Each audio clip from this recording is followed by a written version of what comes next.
Cerita satu kisah yang saya pikir ini penting untuk kita semua teman-teman sekalian, untuk kita tidak sodakoh dengan harta sisa.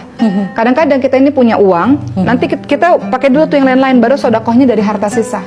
Atau kita sodakoh dengan recehan-recehan kita. Itu gimana tuh? Nah, ini ada satu kisah yang mudah-mudahan menginspirasi kita semua, bahwa sodakoh itu jangan kita dapat langsung disisihkan buat sodakoh. Jangan sodakohnya nanti di akhir-akhir. Coba kita lihat, ada satu kisah namanya Sya'ban. Sya'ban ini adalah orang yang selalu sholat bersama dengan Rasulullah SAW di masjid. Kemudian suatu ketika Rasul lihat tidak ada Sya'ban di masjid. Kemana Sya'ban? Sudah berhari-hari tidak ada Sya'ban. Akhirnya Rasul ke rumahnya Sya'ban yang jaraknya jauh sekali dari masjid.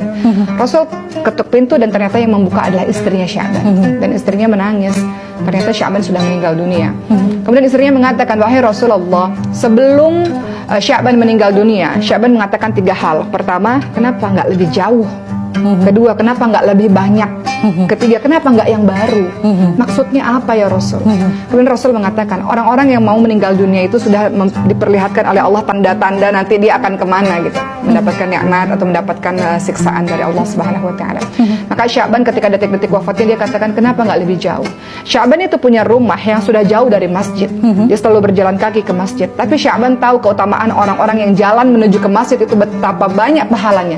Sya'ban menyesal, kenapa nggak lebih jauh? Kalau lebih jauh aku melangkah, pahalaku bisa lebih besar. Berbeda jauh dengan orang zaman sekarang ya. Kemudian yang kedua, Sya'ban mengatakan, kenapa nggak lebih banyak? Jadi Sya'ban itu tiap hari ketika pergi ke masjid, beliau itu membawa makanan yang beliau selalu bagi setengahnya untuk fakir miskin di tengah jalan.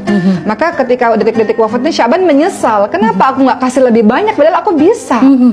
Aku cuma kasih setengah, padahal setengah itu juga udah luar biasa. Tapi Sya'ban menyesal, aku bisa kasih lebih banyak, kenapa aku nggak kasih lebih banyak kalau aku tahu pahalanya seperti ini.